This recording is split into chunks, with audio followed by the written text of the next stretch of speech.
Hello, welcome to the next of these short videos about noise. This time looking at how we can identify different types of noise sources by looking at their power spectra. First, and possibly most important to note, thermal noise in resistors and shot noise in diodes are both white, which is to say they have the same amount of noise power in every unit of bandwidth. Their power spectral densities, if we plotted them on a graph, would be more or less a straight horizontal line. Extrinsic noise, however, is not like that at all. It tends to have very coloured noise profiles, with more noise at some frequencies than others.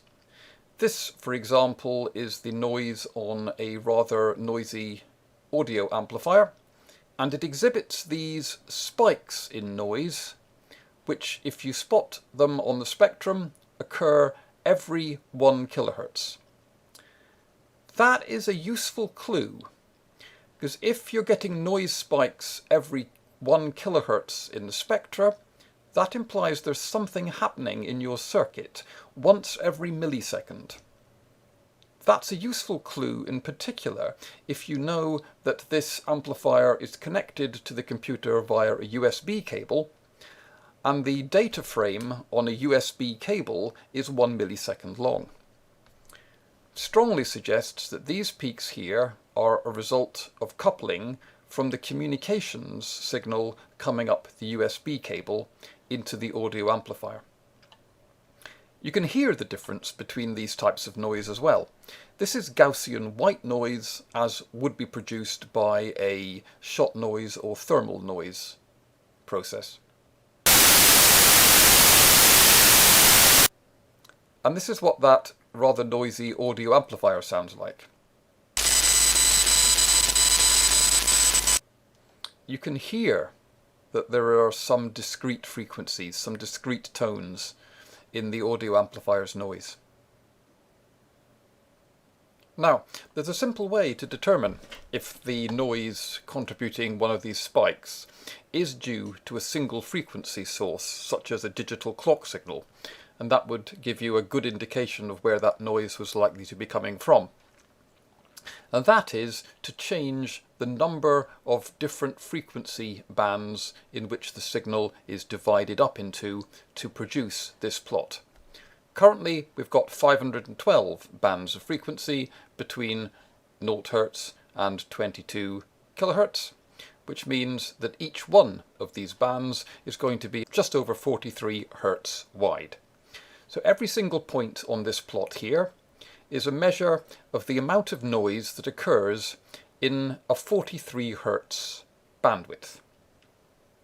Now, supposing we changed the size of this display, the number of different plots here, so that instead of 512 of them, there were 4096 of them. Well, if there's 4096 individual points in this plot, then each one of those frequency ranges is only 5.38 Hz wide. Now, if most of the energy in the 43 Hz range was actually at a single frequency, then the amount of energy in this 5 Hz range would still be the same, or approximately the same, as the amount of energy in the 43 Hz range, because almost all of the energy in that 43 Hz range is now within this 5 Hz range. So the power we would get would be the same. The peak should be the same height. If it were white noise, however, then if we reduce it from 43 Hz to 5 Hz, we would expect the average amount of noise in each one of these bands to go down.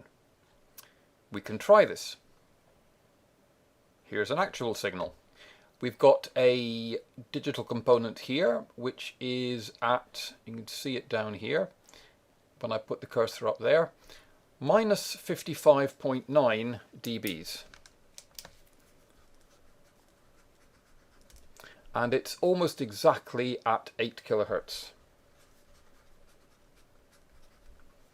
whereas the baseline noise, the average value of the noise around these frequencies, is hovering around minus 67 dBs.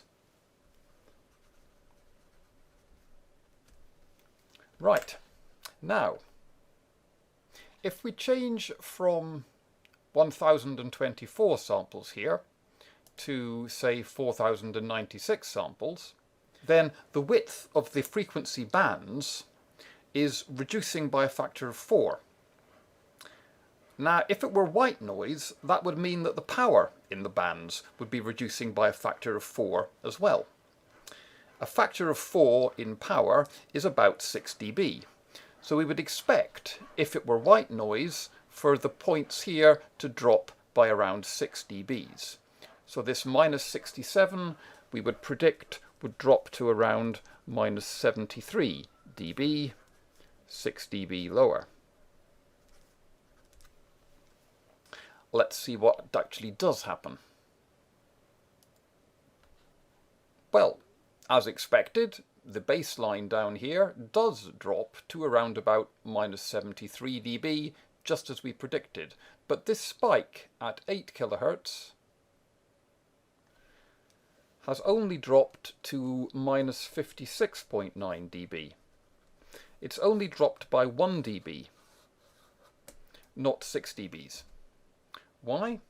Well, because most of the energy in that original frequency band has appeared when we divided this original frequency band into 4 chunks. Most of the energy appears in this chunk here, this smaller amount of frequency. So this power here, minus 56.9, is approximately the same value as the total power in all of this, which we measured before when our frequency band was wider and got minus 55.9 dB. That is strong evidence that this peak here at around 8 kHz is due to a single frequency interference source, such as a digital clock in our system. Right, that's the end of the introduction section of these videos. Next time I want to move on to looking at noise in op-amp circuits and how we can predict and minimize the noise in op-amp amplifier circuits.